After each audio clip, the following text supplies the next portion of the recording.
I punished my son for talking about his father's new family, canceled his trip, and let my boyfriend step in as disciplinarian. Now my son won't come to my house and pretends to be sick to avoid me, and it's finally hitting me why. I know people will probably jump on me, but it is what it is. I'm a mom with a 12-year-old son, James, divorced for a little over 3 years now. His dad remarried pretty fast, and they just had a baby a few months ago. Ever since that happened, James talks about them non-stop. To me, it feels like he brings it up in these moments where I'm trying to have structure or keep the vibe calm at home, and it throws everything off. For context, I've been with my boyfriend Jay for a little over a year. He isn't the soft type, which honestly I thought was a good balance because I can be too forgiving sometimes. He helps keep things organized. He's big on routines, chores, consistency, all the stuff James's dad never cared about when we were together. So when Jay and James have friction, I usually assume it's because James is used to being babied at his dad's place. The problem started a couple weeks ago, but I'll be honest that it had been building for a while. James has this school trip he's been excited about since the beginning of the year. He saved money for it, and I was proud of him. But he had also been pushing boundaries left and right. Little things, but noticeable. Saying I'm being too much when I ask him to redo chores, rolling his eyes when Jay reminds him to put his phone down during dinner, just this general tone that I would have never gotten away with when I was his age. Then the big thing happened. It wasn't even dramatic. That's what made it so irritating. We were at dinner, trying to have a normal night, and James brought up the new baby again. He said his dad's wife had included him in the baby announcement photo, and how it made him feel more like part of that family now. I didn't react outwardly, but internally, it got on my nerves. I'm still his mother. I'm still part of his life. But Jay stiffened immediately, and I saw it. And it annoyed me even more, because James knows how Jay gets when conversations shift into comparing houses.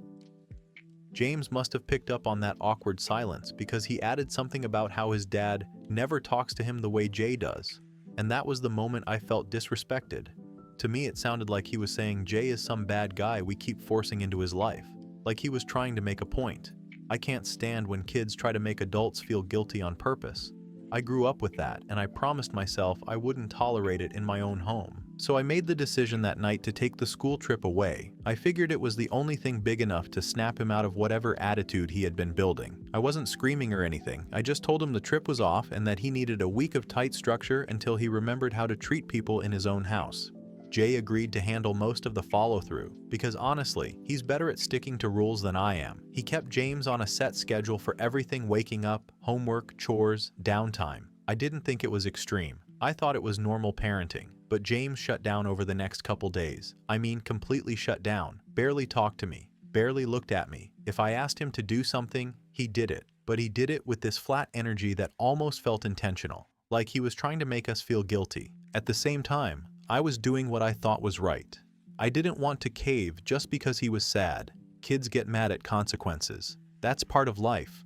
I figured he'd bounce back like he always does. But instead, my ex called that weekend asking why James had cried himself to sleep 2 nights in a row. I said it was none of his business, and that if James was upset, it was because he didn't like being told no. None of this should have been a big issue. Then things got weird. My ex said James was begging not to come over for my week, saying he didn't feel good, saying he had stomach pains. I thought it was an act to avoid consequences. My ex kept pushing that something was off and that I was being too harsh, which irritated me even more. James has always been more dramatic with his dad. His dad is the type who lets him get away with anything because it saves him the trouble of actual parenting. I feel like everyone is overreacting to a simple discipline issue. All I did was enforce boundaries. I took away a trip because James wasn't being respectful. I let Jay step in because he's firmer than I am. That's what co-parenting in a household with a partner looks like. Kids need structure. But now my son won't come home. He pretends to be sick to avoid me, and everyone is acting like I'm some abusive parent. I genuinely don't understand how it escalated to this point. Update 1. First thing that happened, James refused to come for my custody week. Not even in a dramatic way, he just stayed at his dad's house and claimed he had stomach pains. My ex texted me like it was a done deal and told me he already took James to the doctor, and there was a note saying he was unfit for extended activity due to abdominal distress. I don't even know what that's supposed to mean. Kids get stomach aches all the time. When he was younger, he'd get them whenever he didn't want to go to school or clean his room. So how am I supposed to take this seriously? Obviously, it's convenient timing. I pointed that out, and my ex instantly snapped at me, saying I was invalidating symptoms. I told him I'm not stupid, and I can tell the difference between real sickness and convenient excuses. I also reminded him that last time James had a stomachache around me was the week after he spent time at my ex's house too, so maybe I should be the one concerned about what's actually going on there. He ignored all that and just said James needs time. I don't know what that's even supposed to mean. Time for what? To think about what he did? Because honestly, that's what it sounded like. Jay told me I shouldn't fold over this, because if I do, James is going to run with it and decide he never has to face consequences. And he's right. That's what kids do when no one teaches them boundaries. My ex has always been more of a buddy than a parent.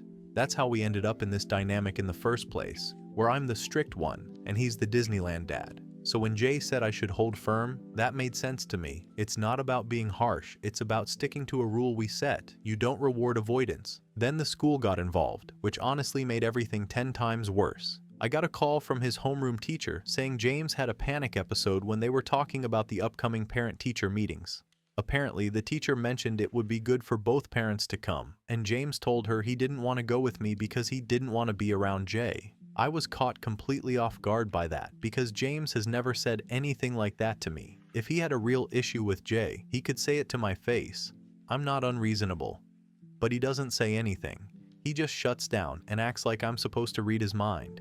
Kids say dramatic things all the time, and teachers always act like kids' words are gospel. So I told her everything is fine and that we're just navigating a discipline phase. She sounded uncomfortable but didn't push it. When I told Jay what the school said, he told me that James is using emotional theatrics to get sympathy from authority figures, that he's learned this from his dad because his dad always swoops in and tries to save him from anything remotely uncomfortable. And honestly, that clicked for me. Of course, James would play the "I'm scared" card with teachers. Kids learn quickly who will push back and who won't. I thought about how he didn't say anything like that to me, and I realized it's probably because he knows I won't reward it. I'm not going to fall for guilt tactics. Things escalated even more when my sister got involved. She normally doesn't talk to my ex much, so I don't know how James even ended up telling her anything, but she texted me saying that James told her Jay makes him stand straight for punishment drills and times him when he's silent, which is such an exaggeration. Jay sets structure, yes. He gave James a posture exercise because James was slumping and ignoring us. He also told him to sit quietly for a few minutes to cool down because James tends to escalate if you keep talking to him. That's not some abuse tactic. That's literally what every parenting book suggests. But my sister immediately acted like she's some expert in child trauma and said she'd call CPS if I didn't remove Jay's authority. I blocked her. I'm not going to let people who don't even have kids tell me how to raise mine. And then my ex dropped the newest bomb. He told me James has been sleeping in his younger sibling's room because he's been having nightmares about getting in trouble at my house. I tried explaining that kids absorb tension, so if he's been hearing his dad talk about me like I'm some strict monster, no wonder he's nervous. My ex ignored that and said James told him he doesn't feel safe around Jay. Again, things James has never said to me. He could have told me if that was how he felt. Instead, he goes around telling everyone else. I don't buy that. Or he's being coached into thinking he should be scared. That was when my ex said, if this continues, he'll file for temporary custody modification. Just like that. Like I'm some danger. Like he's doing me a favor by warning me. I hung up on him because I wasn't going to sit there and listen to him pretend he's some victim in all this when he's been undermining me from the start. That's all for now. I'll update again when there's something worth updating about. Update 2. So first thing that blew up was Jay deciding that I'm letting people walk all over me. His words, not mine. He kept going on about how me letting James stay at his dad's for another week just proved that I'm inconsistent and emotional and that I cave the minute someone cries. I don't know where he gets that from because I've been nothing but firm. He kept talking like I'm failing some test he invented. It rubbed me the wrong way, but I didn't say anything because I didn't want another argument. Then James still refused to come over. This time he didn't even fake a stomach thing. He just stayed at his dad's like it was a done deal. And my ex didn't bother asking for my input. He said James needs stability right now, which of course is just coded language for he doesn't want to deal with you. Then the recording happened. My ex sent it to me saying James made it during the punishment week. I didn't even understand what I was listening to at first.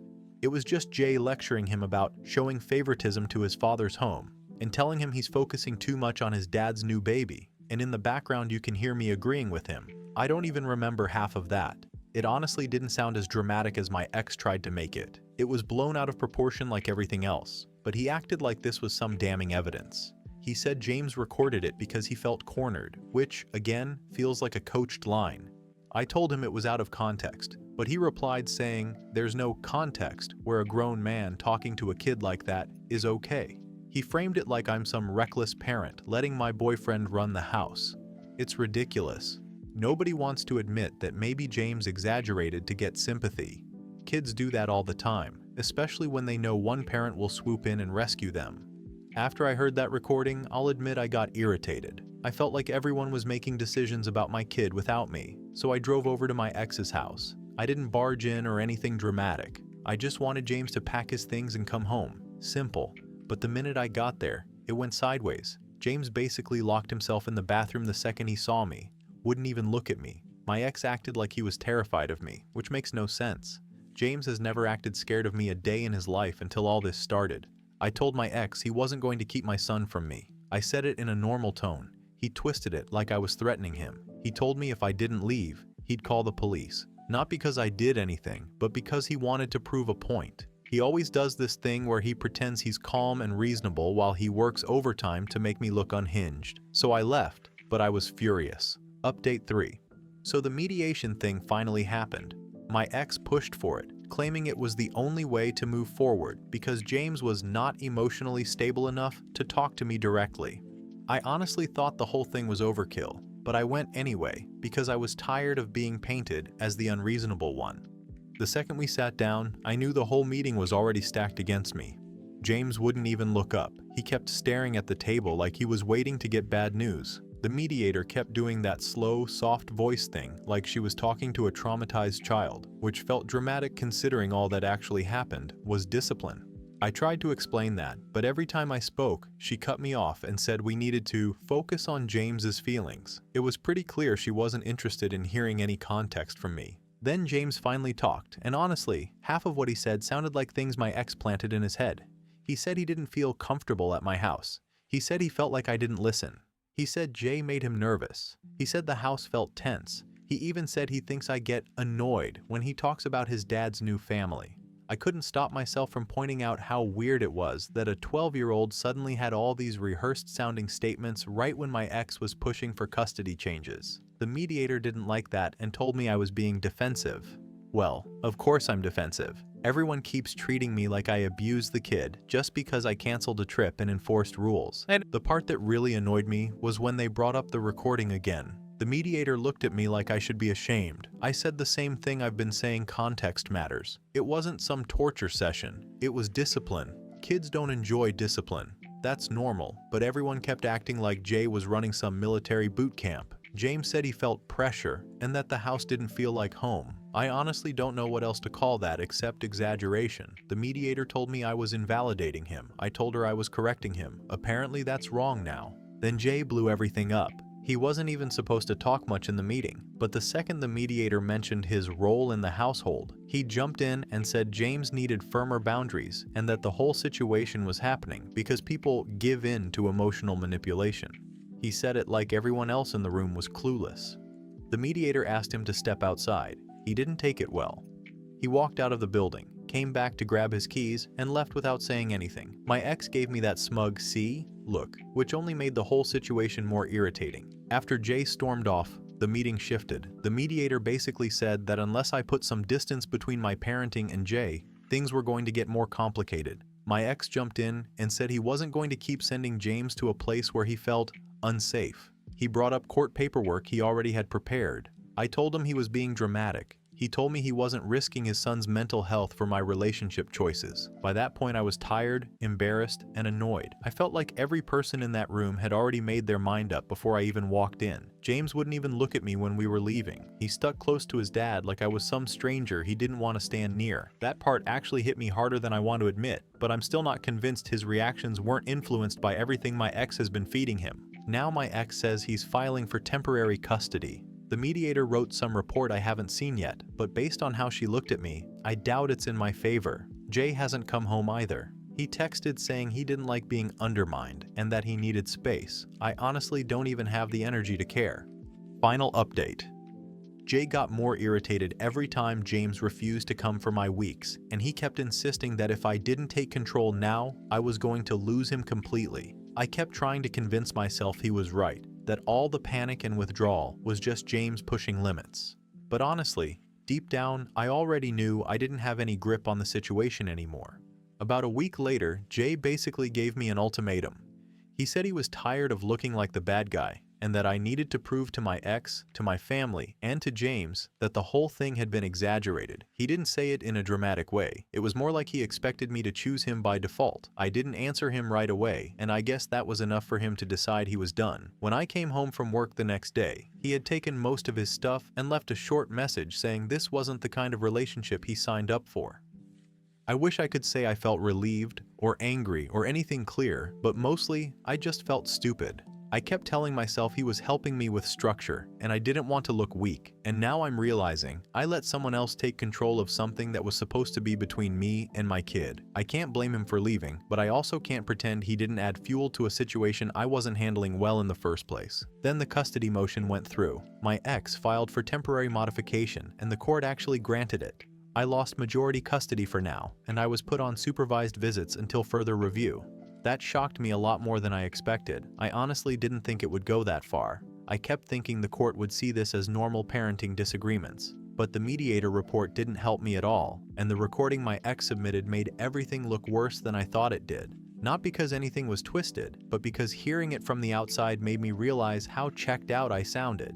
I didn't recognize myself in half of it. Supervised visits have been the hardest part. James barely talks. He sits far away from me like he's being careful, and he answers in short sentences only when the supervisor asks him something directly. He brings his own things to occupy himself, and he keeps his backpack close like he's ready to leave at any second. The first visit, he told me he didn't want to stay long because he didn't know if he felt safe yet. That hit me harder than anything else in this whole thing. It wasn't said with anger, it was just matter of fact, like he was stating something he had been dealing with for a while. I didn't argue with him. There wasn't anything to argue.